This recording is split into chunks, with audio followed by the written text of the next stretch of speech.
मेरा नमन। आज सबसे पहले जो बात है वो शुरू करते हैं झुकने वाले, चरण स्पर्श करने वाले। ये हम समझते हैं कि बहुत ही अच्छी एक परंपरा है।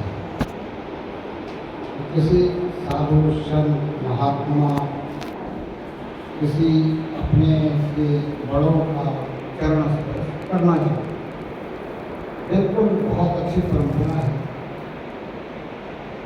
पर ये परंपरा सिर्फ प्रातः काल के लिए, हर समय के लिए नहीं। इसलिए रामचरितमानस में तुलसी ने इशारा किया था कि प्रातः काल उठे रघुलाई, मात पिता गुरु नहीं था।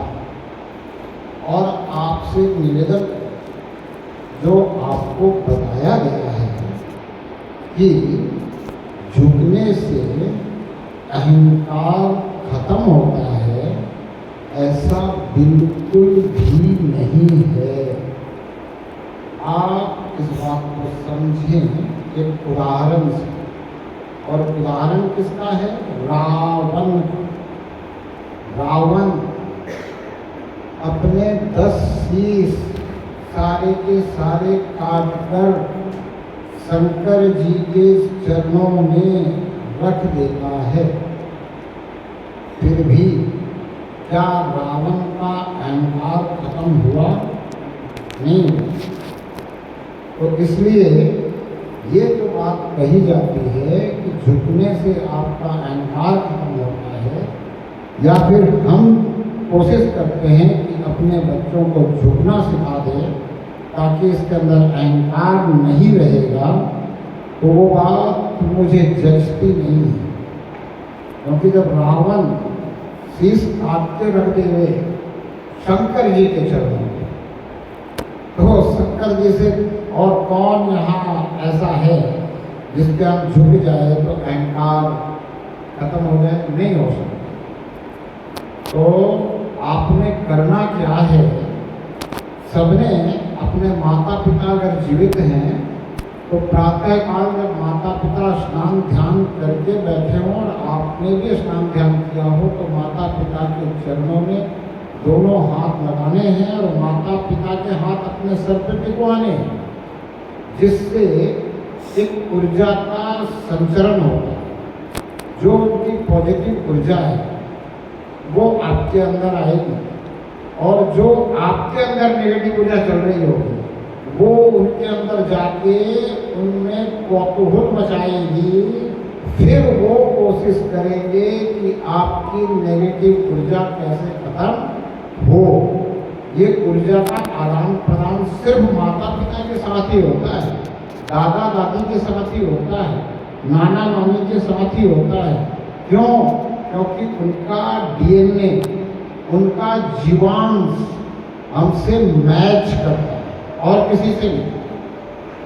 अब गुरु के भी चरण छूने चाहिए, पर गुरु कहते किसको है? एक बात ध्यान देना, मैं आपको अच्छी अच्छी बातें बताने नहीं आया, मैं आपको सच्ची बातें बताने आया हूँ। तो इसलिए बड़े ध्यान से सुनना। अच्छी बातें तो आपने बहुत सुनी है, और सच्ची बातें अगर आपने सुनी है तो उसका आज रिवाइज हो जाएगा, रिपीटिशन हो जाएगा। तो गुरु कहते किसको है? शास्त्रों में एक श्लोक आया है जो हमारे ब्राह्मण कर्मकांडी देवता परमात्मा को कुछ और ही समझ करके हमसे जब कर्म कांड करवाते हैं, ध्यान देना शब्द पे, परमात्मा को कुछ और ही समझ करके जब हमसे कर्म कांड करवाते हैं, तब उस श्लोक को सबसे पहले शुरुआत करते हैं। वो श्लोक है श्री अखंड मंडलाकारम व्याप्तम येन चराचरम तत्परम दर्शितम येन तस्मै श्री गुरुवे नमः। तो गुरु कौन है? जो इस परमात्मा को, किस परमात्मा को, जो अखंड है, कहीं से भी खंडित नहीं है, जो अखंड है और कैसा है, मंडलाकार है, अखंड मंडलाकारम व्याप्तम एक चराचरम, चर अचर सब में व्याप्त है। कोई ऐसी जगह नहीं जहां परमात्मा नहीं है। तो ऐसा जो परमात्मा है, इसको जो दिखला दे, तत्पदम दर्शितम, जैसे कृष्ण ने अर्जुन को दिव्य दृष्टि प्रदान करके परमात्मा के तत्व स्वरूप का दीदार करवा दिया, ऐसे अगर कोई आपको परमात्मा दिखा दे तो वो गुरु है। बाकी सब क्या है, बाकी सब आचार्य हैं जो आपको अच्छी बातें बताते हैं, नैतिकता का उपदेश देते हैं, चरित्रता का उपदेश देते हैं, व्यवहारिकता का उपदेश देते हैं, जीवन जीने की कला सिखाते हैं। ये सब आचार्य हैं। पर हमें इस तरह से गुरु शब्द में पिरो दिया गया है कि हम किसी को भी देखें तो गुरुजी गुरुजी। आजकल तो स्थिति ये हो गई है, एक मैकेनिक अपने उस्ताद को, जिसने उसको मैकेनिक बनाया, उसको भी गुरु कहता है। और यही स्थिति नहीं रुकी है, स्थिति इतनी प्रचंड हो गई है, एक चोर अपने से बड़े चोर को भी गुरु कहता है। हमने एक बात सुनी थी कि लखनऊ में चोर अपने से बड़े चोर को कहता है कि चल गुरु हो जा शुरू। तो ये गुरु शब्द का बहुत बड़ा अपमान है। और अगर राम सुखदास जी से आप परिचित हैं तो राम सुखदास जी ने बिल्कुल किसी को गुरु बनाने के लिए मना किया। कबीरदास भी कहते हैं, एक डाल दो पंछी बैठा, कौन गुरु कौन चेला। गुरु की करनी गुरु भरेगा, चेले की करनी चेला। कबीरदास जी कहते हैं, ना हम गुरु ना हम चेला। और संत जो है वो कभी गुरु नहीं बनता, ये पक्की बात है। संत की परिभाषा क्या दी गई, बोला पारस और संत में एको अंतरो जान, पारस को लोहा कंचन करे, संत करे आप समान। तो संत आपको अपने समान बनाता है, संत आपको शिष्य या चेला नहीं बनाता। संत करे आप समान। तो संत कभी गुरु नहीं बनता। और जो गुरु बनता है, अगर सही कहूं तो वो संत हो नहीं सकता, क्योंकि वो तो अपने समान बना नहीं रहा, वो तो आपको अपने से नीचे रख रहा है, वो तो आपको चेला बना रहा है, शिष्य बना रहा है। तो ये बात बिल्कुल अगर समझ में आ जाए तो फिर गुरु किसी भी शरीरधारी को ना बना, फिर भी गुरु बनाना तो जरूरी है। कहते हैं गुरु बनाना जरूरी है, मैं भी कहता हूँ गुरु बनाना जरूरी है। तो गुरु किसको बनाए, गुरु बनाओ परमात्मा। परमात्मा से बड़ा कोई गुरु नहीं है। किसी के पास भी चले जाओ, कितना भी तुर्रम खां हो, कितना भी जानकार हो, कितना भी बड़ा वक्ता हो, कितना भी अच्छा कथाकार हो, कितना भी अच्छा भजन गायक हो, उसके सामने जाकर के अगर आप सही सही कुछ प्रश्न कर देते हो तो फिर उनका यही कहना होता है कि परमात्मा आपको सद्बुद्धि प्रदान करे। अब आपका सवाल क्या होता है? आपका सवाल होता है कि मैं क्या हूं? अरे मैं शरीर नहीं हूं, ये तो मैं समझ गया, मुझे एक दिन शरीर छोड़कर जाना है, ये मैं समझ गया, पर मैं क्या हूं? तो वो कहता है कि आप तो आत्मा हो। फिर अगर आप सवाल कर देते हो कि मैं कैसा हूं, तो जवाब देता है बोला परमात्मा का अंश है इसलिए परमात्मा जैसा है। फिर आप सवाल कर देते हो कि मैं इस शरीर में कहां से आया, तो कोई जवाब नहीं है कि आप कहां से आए, कौन जानता है, और किसी ने बता भी दिया तो सही बता रहा है, इसका क्या प्रमाण है? अब आप पूछते हो कि मेरा प्रादुर्भाव परमात्मा से हुआ है तभी तो मैं परमात्मा का अंश हूं। तो मेरा प्रादुर्भाव अगर परमात्मा से हुआ है तो मुझे इस शरीर से निकलने पर कहां जाना चाहिए? मुझे इस शरीर से निकलने पर कहां जाना चाहिए? तो फिर उसका जवाब होता है कि आपको परमात्मा में विलीन हो जाना चाहिए। जब आप परमात्मा में विलीन हो जाओगे तभी आपका आवागमन रुक जाएगा, थमेगा। तो फिर आप पूछते हो कि परमात्मा में विलीन कैसे होंगे? फिर जवाब होता है कि जब अंत समय में आपका ध्यान परमात्मा में रहेगा तभी आप परमात्मा में विलीन हो पाओगे। और ये सारी बातें आपको पहले से पता है क्योंकि आप सभी धार्मिक प्रभु प्रेमी कथा वार्ता सत्संग संतों को सुनने वाली बहुत ही परमात्मा की प्रिय और लाडली आत्माएं हो। इसलिए परमात्मा आपको और आपके शरीर को बहुत लाड प्यार से भरण पोषण करवा रहा है।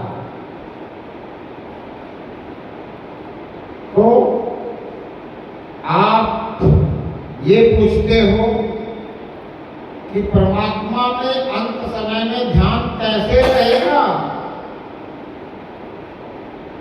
फिर वहां जवाब होना कुछ और चाहिए, होता कुछ और। कोई कहता माला फेरो, कोई कहता है श्वासों में ध्यान लगाओ, कोई कहता है नाम जपो, कोई कुछ कोई कुछ कोई कुछ। और सही जवाब वही देगा जिसको खुद ये अनुभव हो गया होगा कि अब मैं अंत समय में परमात्मा में ध्यान रखने में सक्षम हो गया हूं।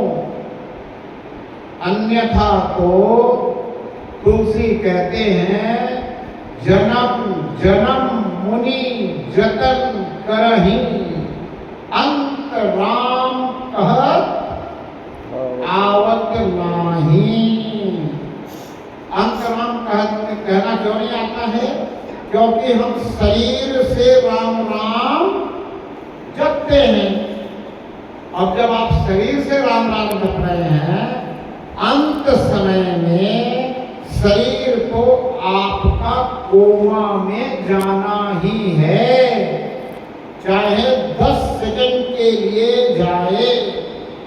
आप इस शरीर से उस समय राम राम इस शरीर में रहते हुए भी नहीं रख पाएंगे। इसलिए कबीर कहते हैं कि जन्म जन्म मुनि जतन करें। मुनि हमारी और आपकी बात तो करी नहीं, मुनियों की बात करें। तो जन्म जन्म अंत राम कहत आवत नाही। अंत में उनके मुख से से भी राम कहने को नहीं आता, तो फिर परमात्मा में ध्यान कैसे रहेगा? तो संत बताते हैं कि ये जो मनुष्य योनि मिली है ये इसलिए सर्वोत्तम है क्योंकि इस योनि में ही आप परमात्मा का साक्षात्कार कर सकते हो। क्या कहते हैं संत कि ये जो मनुष्य योनि आपको मिली है इस मनुष्य योनि में ही आप परमात्मा का साक्षात्कार कर सकते हो, इसीलिए ये मनुष्य योनि सर्वोत्तम योनि कही जाती है। इसीलिए देवता भी इस मनुष्य योनि को प्राप्त करने के लिए तरसते हैं, क्योंकि देव योनि में रहते हुए भी वो परमात्मा का साक्षात्कार नहीं कर सकते, इसलिए वो भी तरसते हैं मनुष्य योनि प्राप्त करने के लिए। तो इस मनुष्य योनि को पा करके अगर अपना जीवन सफल करना है, आवागमन से मुक्ति का सही मायने में प्रयास करना है और आवागमन से मुक्ति को प्राप्त करने में सफलीभूत होना है, तो परमात्मा का साक्षात्कार इस शरीर में रहते हुए ही होना चाहिए। और संत कहते हैं कि परमात्मा का साक्षात्कार तो एक पल में हो जाता है, एक पल में। अष्टावक्र ने कहा राजा जनक से कि फूल को मसलने में देर लग सकती है, पर इस परमात्मा को पहचानने में देर नहीं है। कब देर नहीं है? जब आपके भाव राजा जनक जैसे हो, जब आपके भाव मीरा जैसे हो। मीरा का वृतांत जो है वो सबने सुना है। एक इष्ट, जिसका एक इष्ट है वो विशिष्ट है, और अगर उस इष्ट से ये पूछा जाए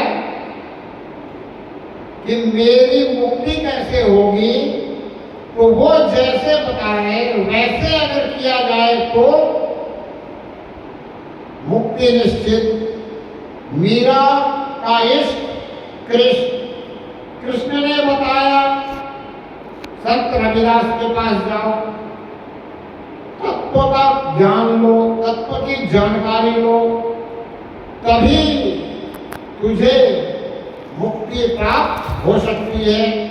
तो जिसका एक इष्ट हो और भाव भी मीरा जैसा हो कि मेरा तो एक ही है हृदय गोपाल, दूसरा न कोई, न मेरा कोई पति, न कोई मेरा पुत्र, न कोई मेरा पिता, न कोई मेरी माता, न कोई मेरा सगा, न संबंधी, कुछ नहीं।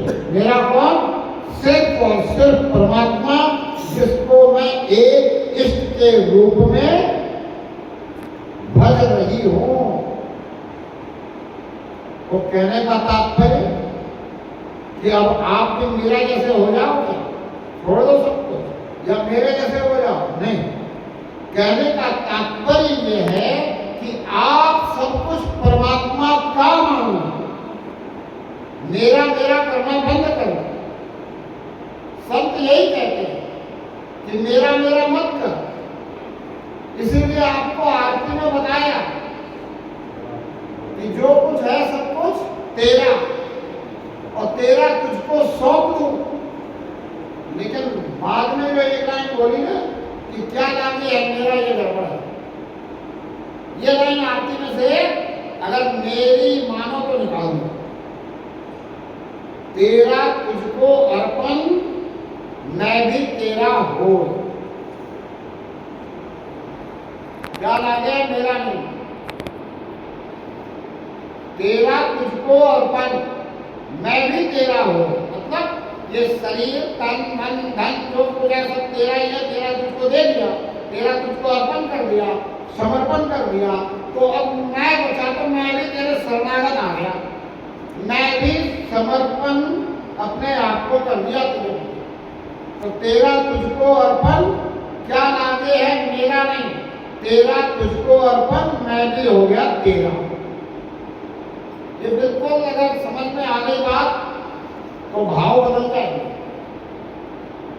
और भाव बदले तो बात बनी भावेन विद्यते देवा, भाव प्रधान विश्व करी राथा, जो जस किन्ना सो तस बल चाखा।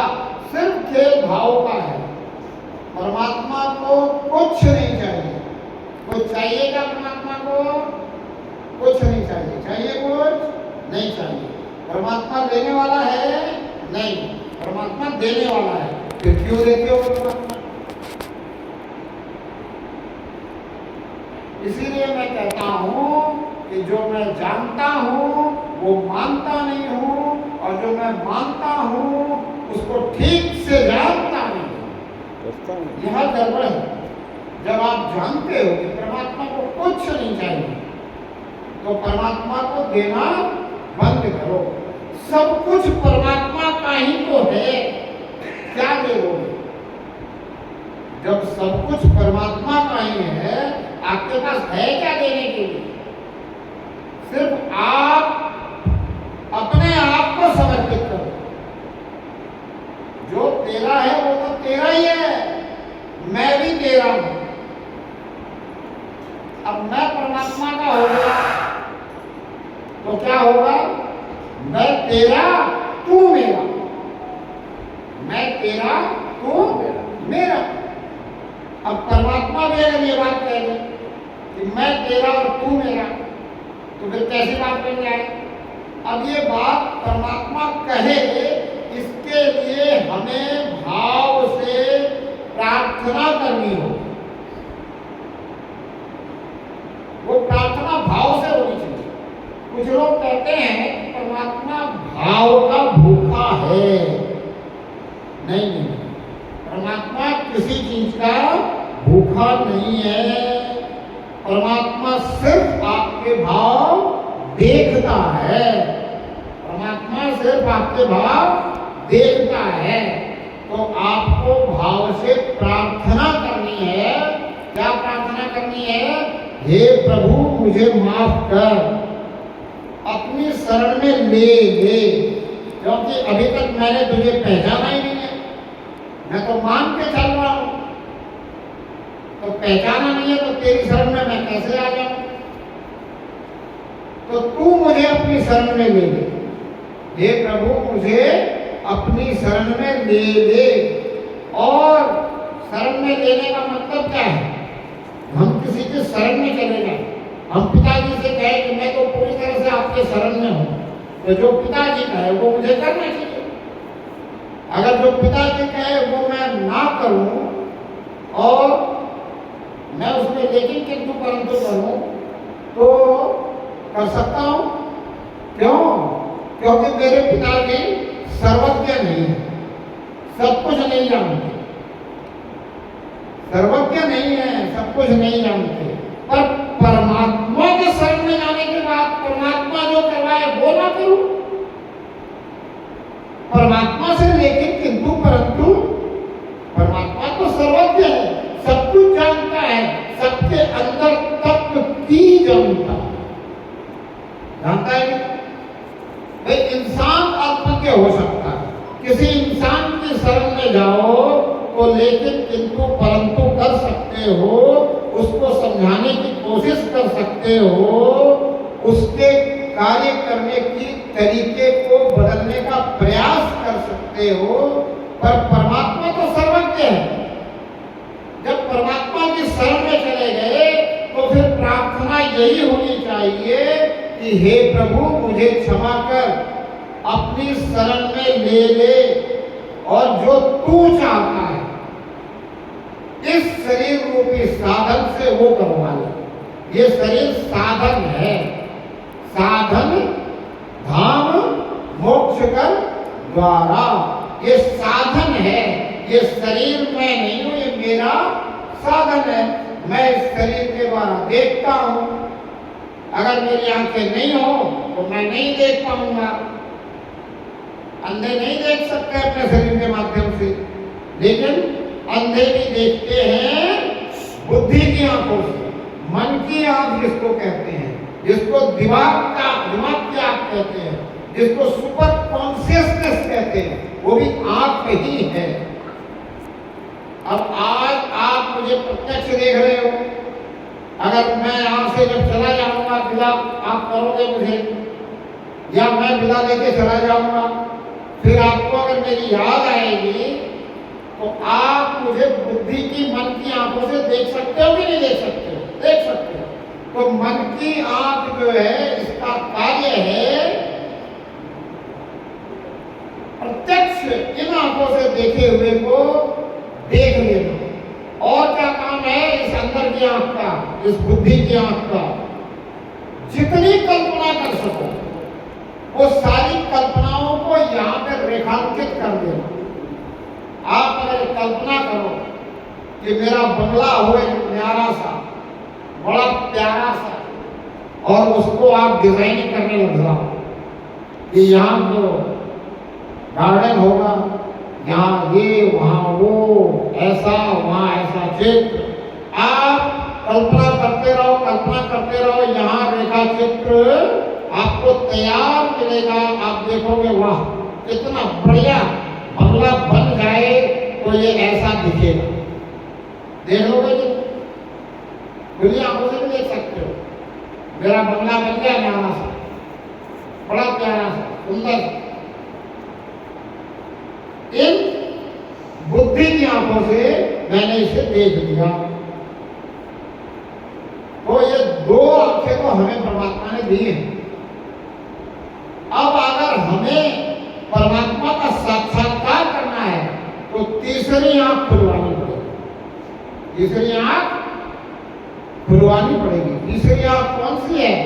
मुझ आत्मा की आंख है, आत्मिक दृष्टि, जिसको दिव्य दृष्टि भी कहते हैं। ये खुलवानी पड़ेगी, जिसके लिए तुलसी कहते हैं कि है नियरे सूझत नहीं, धिक धिक ऐसो जिंद कहे तुलसी इस संसार को हुआ मोतिया बिंद।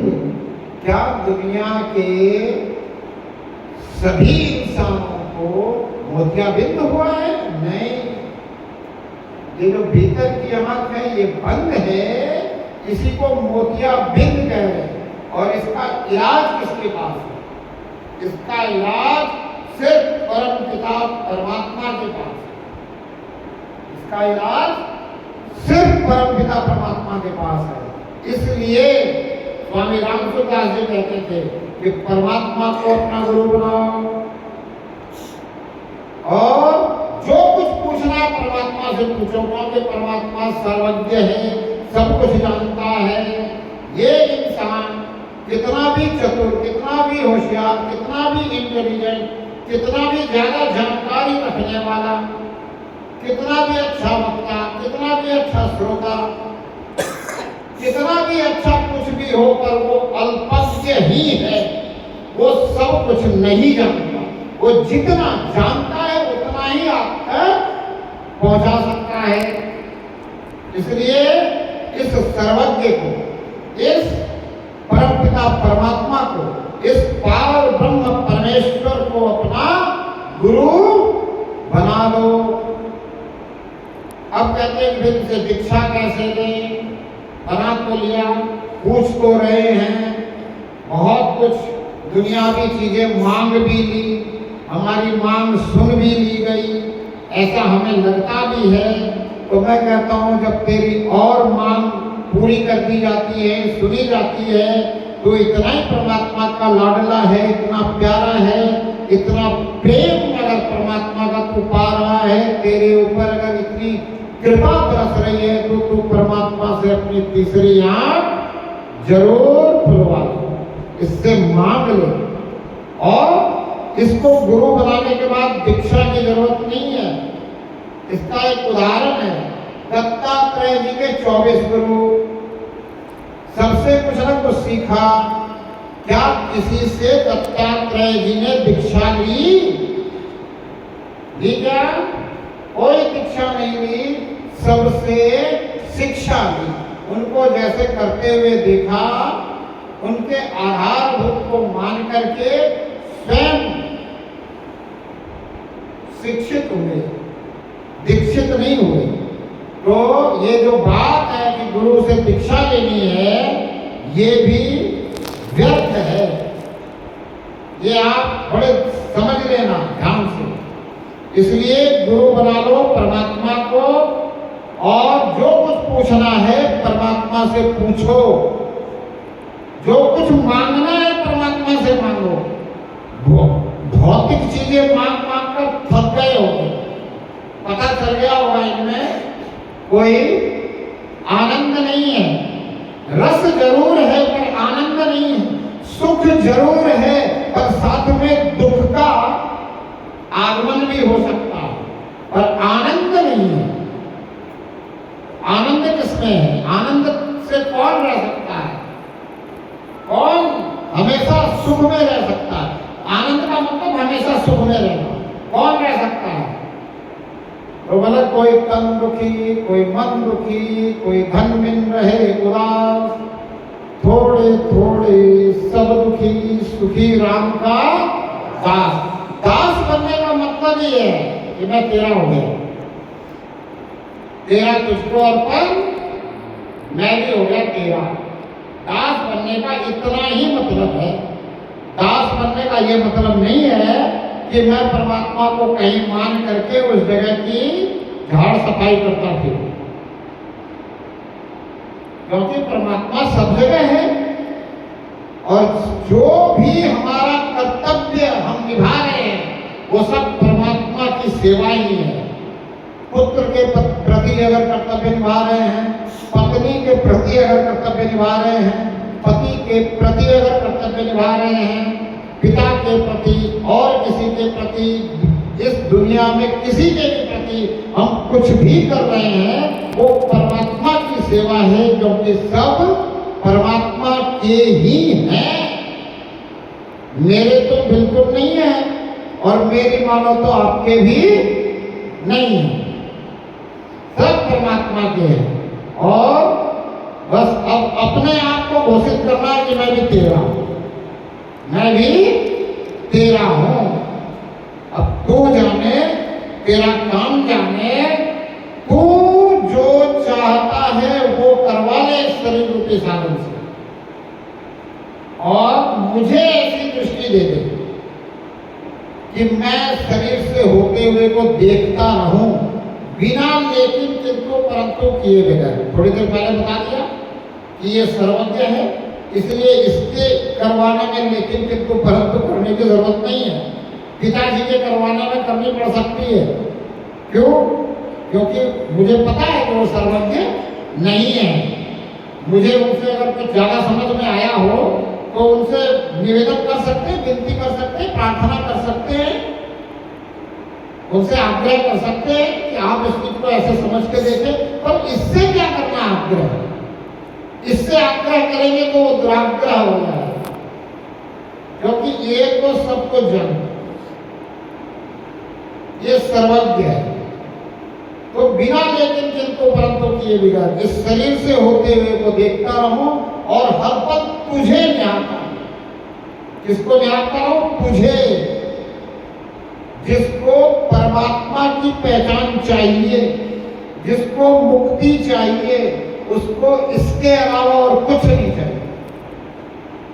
जिसको परमात्मा की पहचान चाहिए, जिसको मुक्ति चाहिए, उसको इसके अलावा कुछ नहीं चाहिए। आपने ध्यान दिया कि नहीं दिया, पर मैं आपको ध्यान दिलवा देता हूं कि मैं बार बार कहता हूं इसको, उसको नहीं, इसको। यही है यत्र तत्र सर्वत्र विराजत राम, यत्र तत्र सर्वत्र विराजत राम। यहाँ वहां सभी जगह विराजमान जो है ये राम है, ये रमा राम है। इस राम की बात है। परमात्मा कहीं ऊपर नहीं है। मैं जब भी किसी से प्रश्न पूछता हूं परमात्मा कहाँ है, लगभग जवाब मिलता है अंदर ही है। जवाब है अंदर है, तो बाहर कहाँ ढूंढ रहे हो?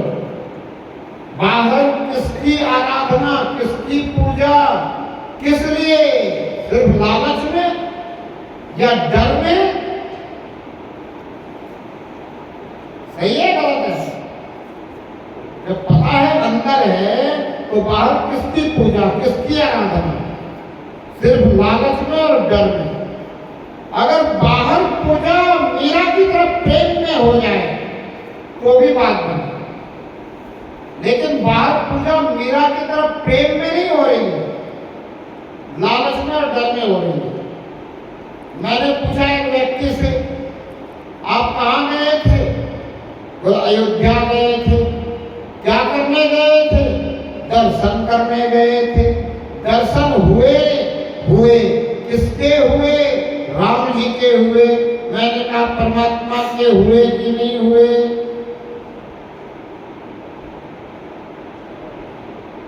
सोच में पड़ जाते, विचार में पड़ जाते, चिंतन होने लग जाता है, मनन होने लग जाता है कि वहां गए, उस विग्रह का दर्शन किया, उस मूर्ति का दर्शन किया। संतों ने बताया उस मूर्ति में परमात्मा है, उस विग्रह में परमात्मा है। परमात्मा के दर्शन तो हुए नहीं। संतों ने यह भी बताया कि परमात्मा तो तेरे अंदर भी है, कण कण में है, सब जगह है, खड़ग में, खंभ में, सब में विराज कर रहा हूं। तो इस परमात्मा के अगर दर्शन की अभिलाषा है तो आपको इससे वो आंखें मांगनी होंगी जिससे ये दृश्यमान हो जाए। और मांगने से ये आंखें दे सकता है कि नहीं? दे सकता है। आज तक मांगी नहीं, बस मांगनी शुरू करो। अगर वाकई में इसकी जरूरत है, और इसकी जरूरत दुनिया के लिए नहीं है, दुनियावी चीजों के लिए नहीं है, इस शरीर के लिए नहीं है, इसकी जरूरत मुझे मेरे लिए है। दुनियावी चीजें तो मुझे प्रारब्ध से मिलेगी। दुनिया का कोई ऐसा व्यक्ति है जो धन नहीं मांगता है इससे? सोच सकते हो आप? है कोई दुनिया में ऐसा व्यक्ति जो इससे धन ना मांगता हो? क्या सबको मिलता है? नहीं। ये तो हमें अपने प्रारब्ध से ही मिल रहा है, या फिर हमारी सच्चाई, ईमानदारी के मेहनत से मिल रहा है। अगर कोई ये सोचता हो कि झूठ बोलकर मुझे इस दुनिया में धन मिल रहा है, भौतिक व्यवस्थाएं मिल रही हैं, तो गलत फहमी में है, भुलेखे में है, भ्रम में है। झूठ बोल करके जो तुझे प्रारब्ध का मिलना था उसमें भी कमी हो रही है। अरे तुझे लगता हो कि आज मैंने झूठ बोल के इतना कमा लिया, तू सच बोलता तो ज्यादा कमा सकता है। तेरे प्रारब्ध में नहीं है, झूठ बोलने से भी नहीं मिलेगा। क्या जिसकी दुकानें, फैक्ट्रियां बंद हो जाती है उसको झूठ बोलना नहीं आता क्या? बारिश हुई, दुनिया भर के किसानों की फसलें बर्बाद हो गई, क्या झूठ बोलकर ले सकते हैं क्या? नहीं है प्रारब्ध में,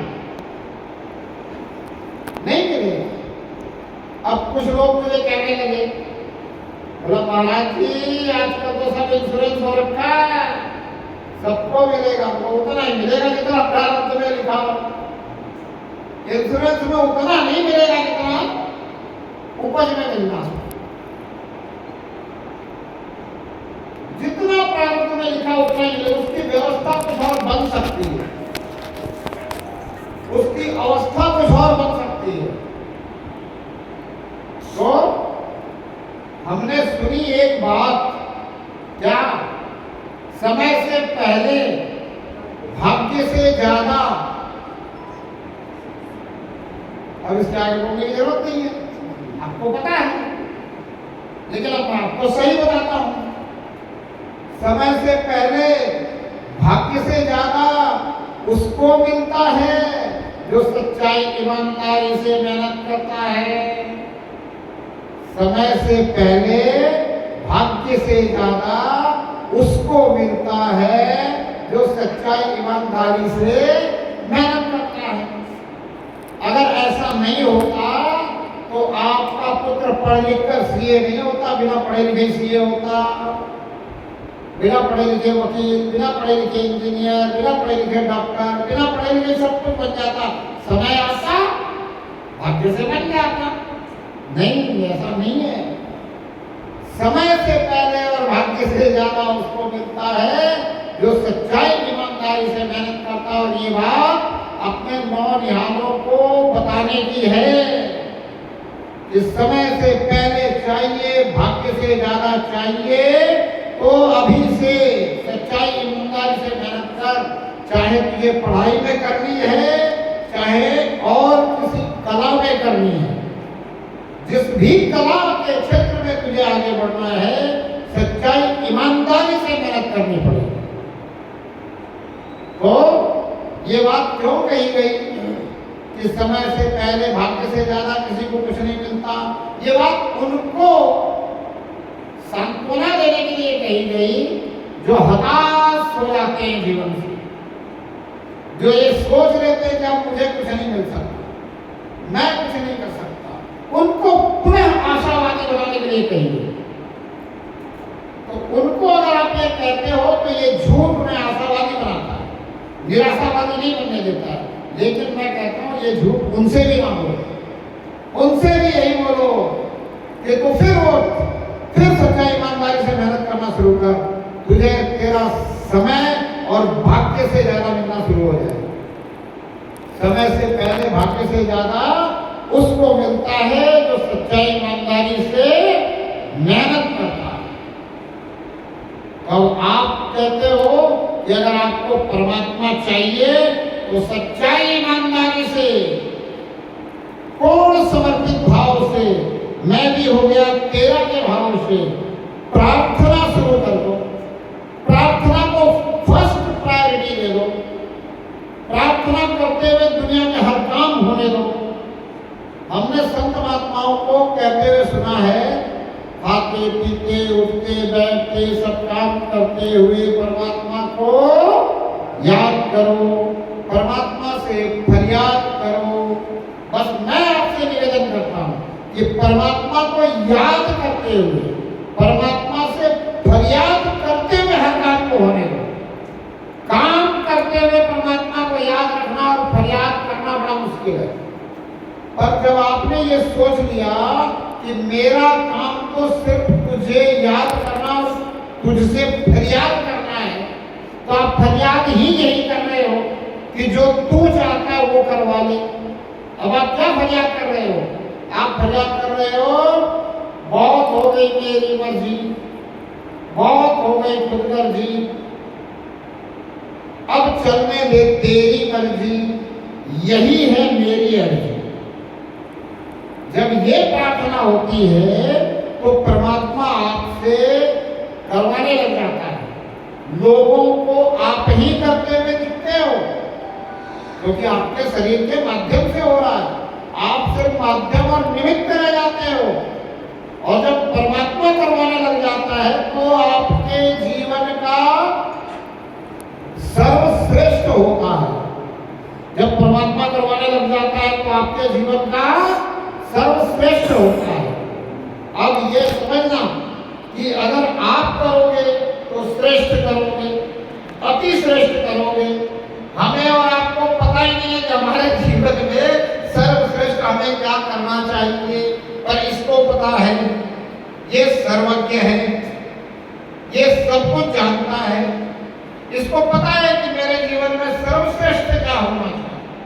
तो जब मैं इसके भरोसे हो जाता हूँ, जब मैं इसके ऊपर छोड़ देता हूँ, जब मैं इससे प्रार्थना करता हूँ कि बहुत हो गई मेरी मर्जी, बहुत कर ली खुदगर्जी, अब चलने दे तेरी मर्जी, यही है मेरी अर्जी, अब तो तू करवा ले शरीर रूपी साधन से।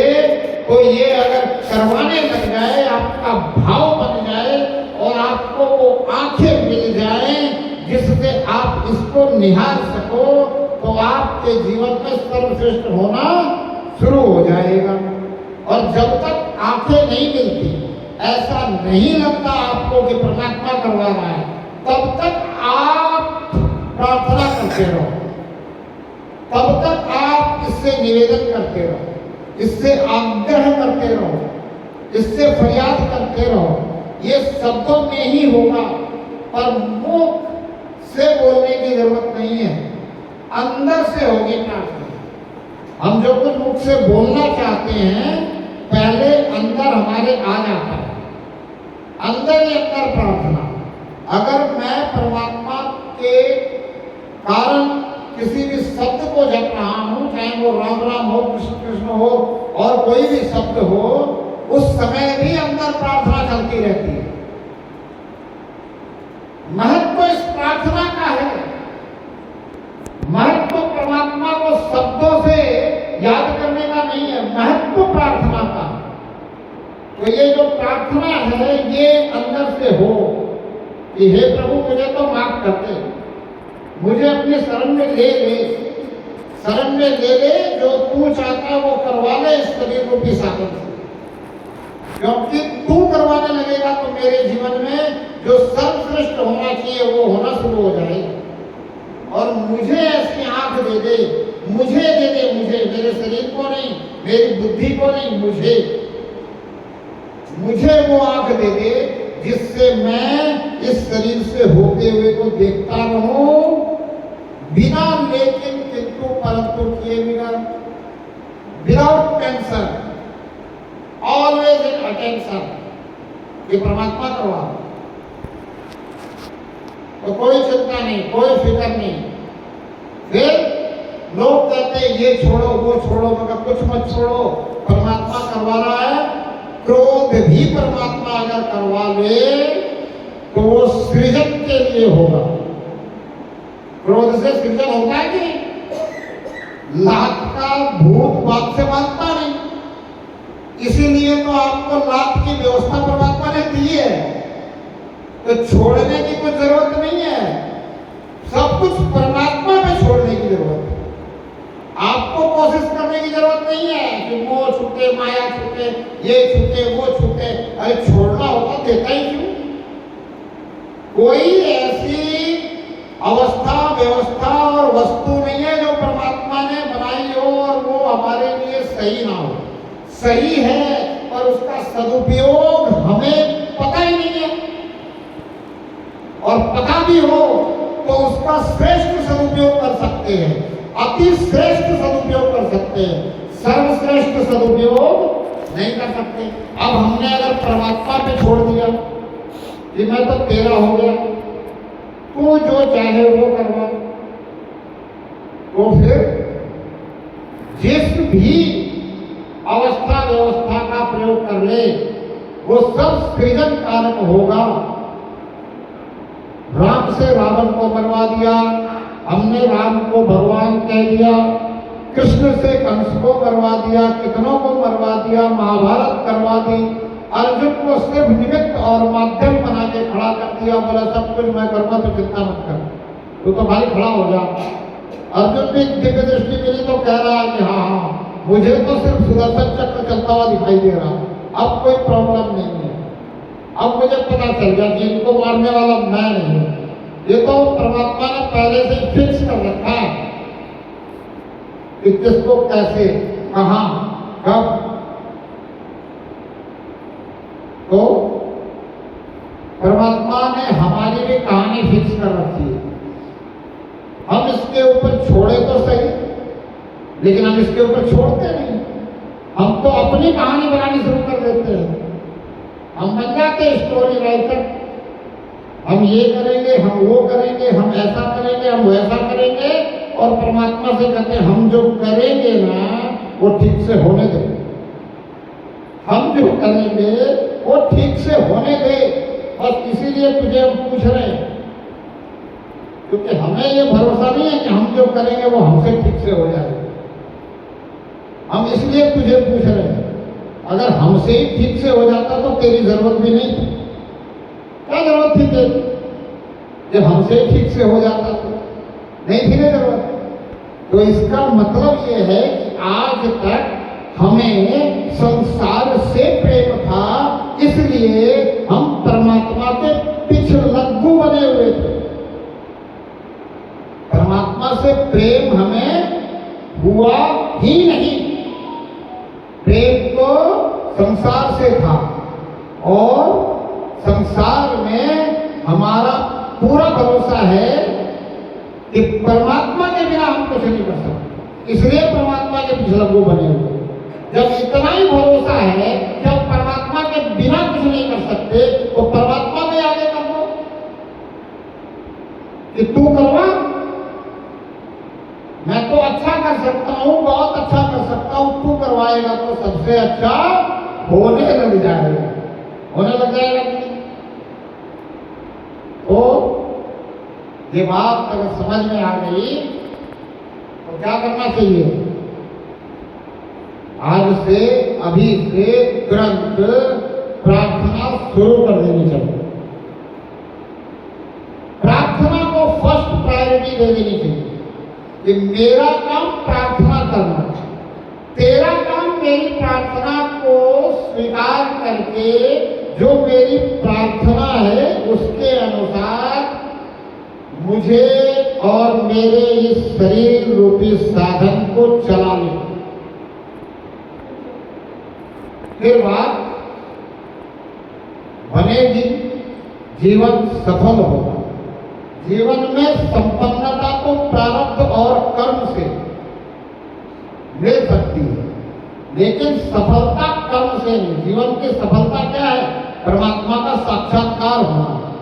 संपन्नता को सफलता हम समझते हैं, और आजकल के संत महात्मा भी समझाने लग गए हैं कि संपन्न होना है हनुमान जी के चढ़ाओ, संपन्न होना राम जी के चढ़ाओ, कृष्ण वाला कृष्ण जी के चढ़ाओ, फलानी समाधि में चढ़ाओ, मजार में चढ़ाओ, इधर चढ़ाओ, उधर चढ़ाओ, जैसे कि परमात्मा कोई रिश्वतखोर कर्मचारी हो, रिश्वत दिया और फाइल आगे है। रिश्वतखोर कर्मचारी है क्या परमात्मा? जिधर तुझे पसंद आता है उधर परमात्मा की रिश्वत रख दे और तेरी फाइल आगे। ऐसे होता तो आप हजारों रुपया रिश्वत देने वालों की करोड़ों की फाइल आगे होती है, तो 1 रुपया रिश्वत देने वालों की लाखों की तो हो जाती कि नहीं होती? कौन नहीं देता है परमात्मा के नाम? सब दे रहे हैं, हर इंसान दे रहा है। नास्तिक कहता मैं नहीं देता हूं, लेकिन हमने ऐसे ऐसे नास्तिक देखे हैं जो इधर नहीं देते लेकिन उधर देते हैं। गौतम बुद्ध ने कहा परमात्मा है ही नहीं, और गौतम बुद्ध वाले गौतम बुद्ध को ही परमात्मा बना करके और उन्हीं पे चढ़वा रहे। महावीर ने कहा परमात्मा है ही नहीं, अब महावीर वाले महावीर को ही परमात्मा बना कर उसी पर चढ़वा रहे। सब एक ही काम कर रहे, सब एक ही ढर्रे पे चल रहे। परमात्मा के नाम पर आपसे लेना और खुद ऐश में रहना। परमात्मा के नाम पर आपसे लेना और खुद ऐश में रहना। परमात्मा को भ्रष्टाचारी बना देना, परमात्मा को रिश्वतखोर बना देना, परमात्मा को लालची बना देना, परमात्मा को भूखा बना। प्रसाद का भूखा है परमात्मा? परमात्मा उस प्रसाद में नहीं है क्या जो प्रसाद हम लेके जा रहे हैं उसके विग्रह के सामने, उसका विग्रह समझ करके। उस प्रसाद में भी परमात्मा ही है। जिस फूल को हम तोड़ करके सोचते हैं परमात्मा में चढ़ा देंगे और परमात्मा प्रसन्न हो जाएगा, परमात्मा कोई नेताजी नहीं है कि नेताजी को प्रसन्न करोगे और नेताजी ठेका दिलवा देगा, टेंडर पास करवा देगा।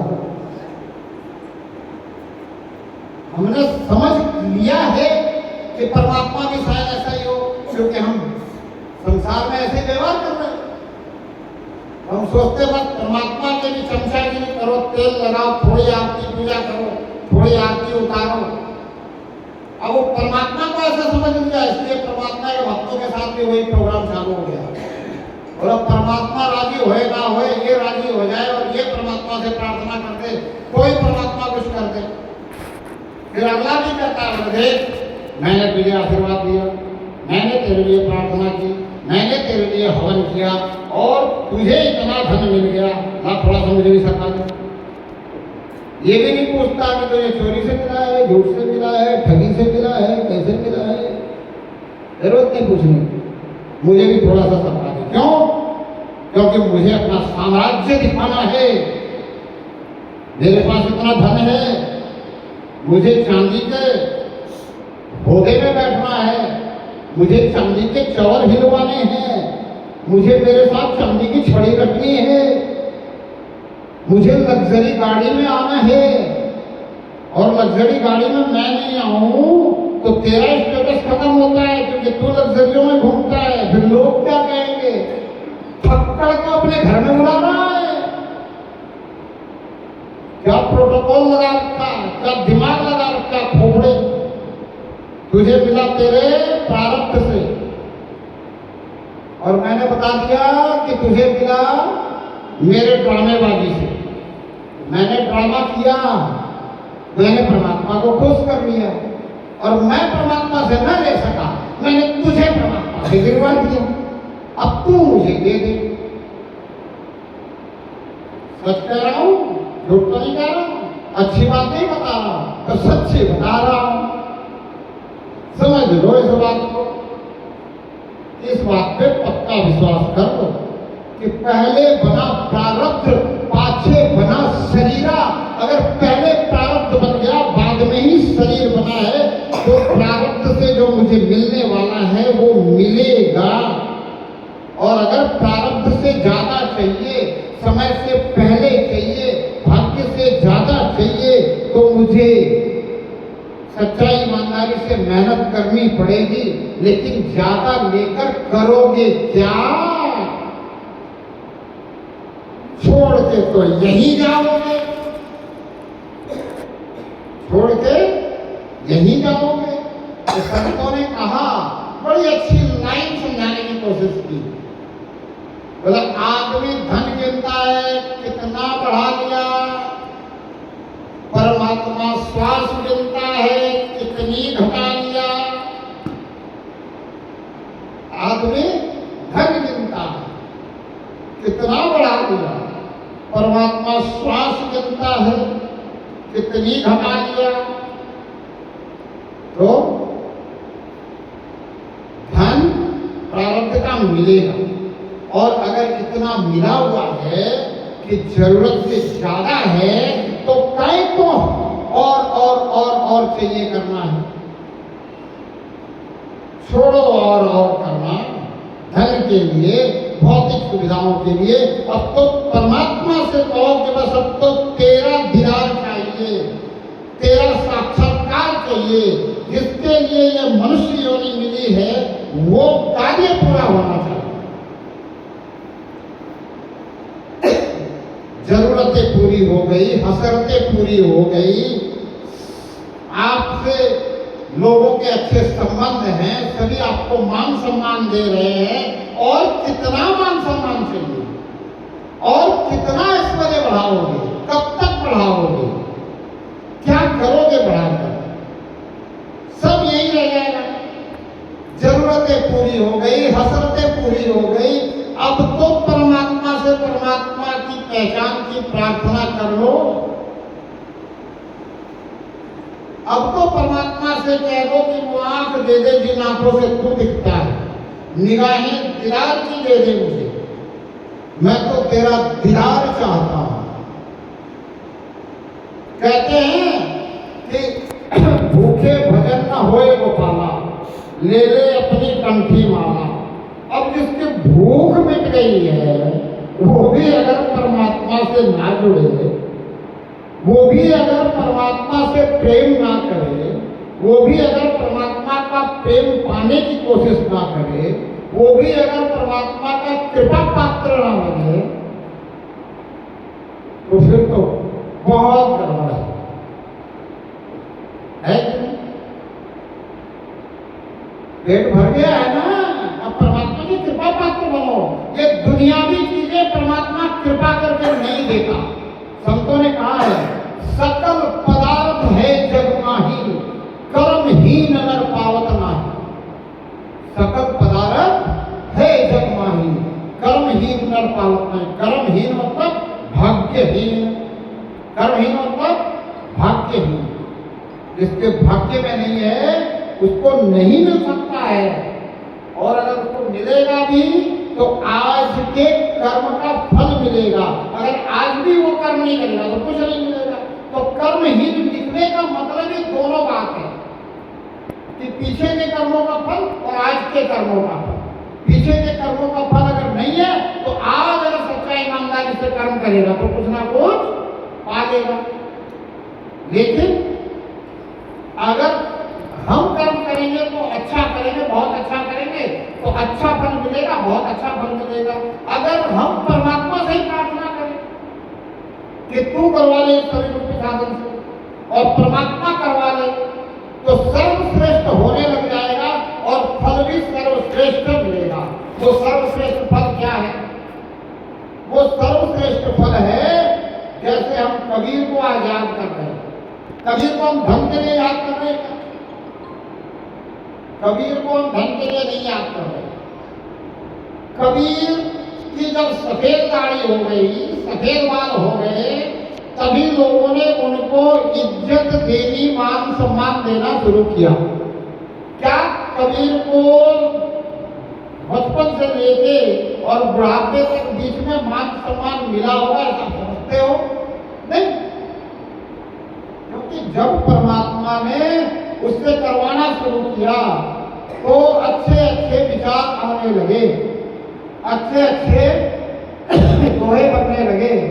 तो वो जब लोगों तक पहुंचे, जब लोगों ने समझा कि इसकी समझ और इसके विचार मान हो चुके हैं, तब उसको मानता देनी शुरू की।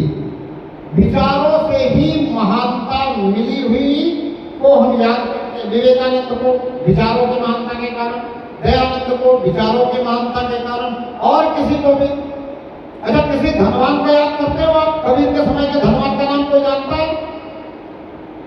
नहीं। किसी राजा महाराजा को अगर हम याद करते हैं तो वो किस लिए करते हैं? उसके धन के कारण नहीं, उसने हमारे पूर्वजों पे आए हुए दुखों का अंत करने के लिए जो प्रयास किया, यानी परोपकार के लिए। तो व्यक्ति दो ही चीजों के लिए याद किया जाता है, कुछ ऐसा परोपकार करे जो अनेक लोगों के लिए हो या किसी एक समूह के लिए हो, या फिर व्यक्ति कुछ ऐसे विचारों को पहुंचा दे इस दुनिया में जो सभी के लिए लाभदायक हो, सच्चे हो, अच्छे हो, तो उसको हम याद करते हैं। तो जब परमात्मा सर्वश्रेष्ठ करवाने लग जाता है तो फिर ये कमाल होता है। फिर जीवन में भी धमाल होता है, और जीवन के उपरांत एक अनपढ़ कबीर के दोहों पे पीएचडी करने वाले मिलते हैं। मिलते कि नहीं मिलते? ये कब होता है? जब परमात्मा करवाता है। इसलिए कबीर कहता है कि जो किया सो हरि किया, हुआ कबीर कबीर, ना मैं किया ना कर सका ना कर सके शरीर। अरे जो भी कुछ किया परमात्मा ने किया। तुम्हें क्योंकि मेरा शरीर दिखाई दे रहा है और मेरे शरीर का नाम कबीर है, मेरा नाम नहीं है, इस शरीर का नाम है। आपको पुरुषवाचक शरीर मिला है, पुरुषवाचक नाम है। जिनको स्त्रीवाचक शरीर मिला है, स्त्रीवाचक नाम है। आत्मा अनामा है। आत्मा परमात्मा का अंश है, अनामा है तो परमात्मा भी अनामा है। एक अनीह अरूप अनामा, अज सच्चिदानंद कोई कहे कि परमात्मा का नाम रटो, तो वो एक समूह को लल्लू बना रहे हैं और अपना उल्लू सीधा कर रहे हैं, क्योंकि एक ही समूह है जो नाम के पीछे भाग रहा है, दूसरा तो नहीं भाग रहा, तीसरा नहीं भाग रहा, चौथा नहीं भाग रहा। कौन नाम के पीछे भाग रहा? जो अभी तक पुजारियों के चक्कर में पड़ा हुआ है, जो कथाकारों को, कथावाचकों को अपना गुरु बनाता है, वो नाम के चक्कर में पड़ा है। और उन्होंने क्या कर रखा है? बोला नाम तुम्हें दे दिया, किसी और को बताना नहीं। अरे कोई तुमने ऐसी बात तो बताई नहीं जिसको दूसरे से बताने से गड़बड़ हो जाए। परमात्मा का नाम तुमने बताया, दूसरे से क्यों ना बताया? लेकिन अगर मैंने जो बताया तूने बता दिया तो मेरे पास कौन आएगा? फिर मेरी महफिल कैसे सजेगी? फिर मेरे पास भीड़ कैसे दिखाऊंगा? फिर कैसे बताऊंगा लोगों को कि मेरे 1000 फॉलोअर, मेरे 1 लाख फॉलोअर, मेरे इतने करोड़, मेरे उतने करोड़? फिर कैसे उनके अलग अलग तिलक करवाऊंगा? सनातनी तिलक को मैं सबसे अलग कर दूंगा। सनातनी तिलक तो रहा ही नहीं। जितने पंथ उतने प्रकार के तिलक हो गए। सनातन की बात करते हैं, सनातनी तिलक को भी खत्म करने में लगे हुए हैं। समझो बात। इसलिए जो राम सुखदास जी ने बात कही कि गुरु परमात्मा को बनाओ, उस बात का मैं पुरजोर समर्थक हूं और आपसे निवेदन करता हूं कि कोई भी ऐसा व्यक्ति इस दुनिया में नहीं है जो आपको बुद्धि दे सके या सद्बुद्धि दे सके। बुद्धि किसने दी? परमात्मा ने, गॉड गिफ्टेड। सद्बुद्धि कौन दे सकता है? दुनिया का प्रत्येक साधु, संत, कथावाचक, कथाकार, गुरु, सदगुरु, ये वो जो भी है, सब क्या कहते हैं? सद्बुद्धि परमात्मा देगा। तो जब बुद्धि परमात्मा ने दी, सद्बुद्धि परमात्मा देगा, तो ये गुरु जो बन रहे हैं ये क्या देंगे?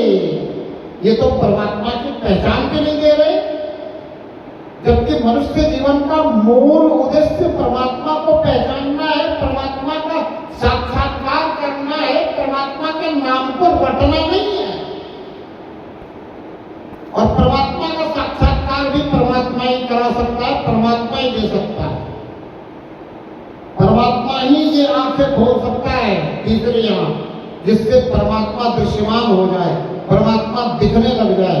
इसलिए ये मेरा निवेदन अच्छा लगे ना लगे पर सच्चा है कि गुरु किसको बनाओ? परमात्मा। पक्की बात मान लो, संत कभी गुरु नहीं बनता। मैंने पहले बताया, संत करे आप समान। संत किसी को अपने से छोटा नहीं बनाता, चेला नहीं बनाता, शिष्य नहीं बनाता। संत करे आप समान। और आज भी शंकराचार्य के संन्यास परंपरा में कोई गुरु शिष्य प्रणाली नहीं है, लेकिन इन्होंने शंकराचार्य को भी गुरु कह दिया। अगर शंकराचार्य को गुरु बनना होता तो वो अपने नाम के आगे या पीछे गुरु लगाते, आचार्य को लगाते। वो शंकराचार्य थे और आचार्य परंपरा है। तो अगर संत बनाते भी हैं तो संत को अंदर से कोई बना नहीं सकता, अंदर से तो खुद ही बनना पड़ेगा। बनाते कैसे हैं? बस बाहर से दिया भेद, दे कंठी माना, कह दिया दाढ़ी बढ़ाओ या रुंड मुंड हो जाओ। भय संत, मुड़ मुड़ाए भय सन्यासी। नार मुड़े घर संपत्ति नासी, मूड मुड़ाए भय सन्यासी। ये भी संत की बात बता रहा हूं, मेरी कोई बात तो मैंने बताई नहीं है, सारी संतों की बात बता रहा हूं। नार मुड़े घर संपत्ति नासी, मूड मुड़ाए भय सन्यासी। अब ये सन्यासी बने हैं कि सत्यानाशी बने हैं, ये आप सोचे, मैं नहीं कहूंगा। वो आप तक क्या पहुंचा रहे हैं। सच्चाई नहीं पहुंचा रहे हैं तो क्या है? और सच्चाई क्या है? सच्चाई तो ये है कि परमात्मा को कुछ नहीं चाहिए, परमात्मा लेने वाला नहीं है, परमात्मा देने वाला है, सब कुछ परमात्मा का है। हम परमात्मा को क्या दे सकते हैं? ऐसी कौन सी वस्तु है जिसमें परमात्मा नहीं है, जिसके पास परमात्मा नहीं है? मेरे अंदर भी परमात्मा है तो मुझे स्वयं को परमात्मा से समर्पित करना है। तेरा तुझको अर्पण, मैं भी हो गया तेरा। ये है सच्चाई। और आप लोग क्या है, सबकी सुनते हो और सुनो सबकी। मैं नहीं कहता कि सबकी मत सुनो, सबकी सुनो, लेकिन सबकी सुनने के बाद करोगे क्या? बोला सुनो सबकी, करो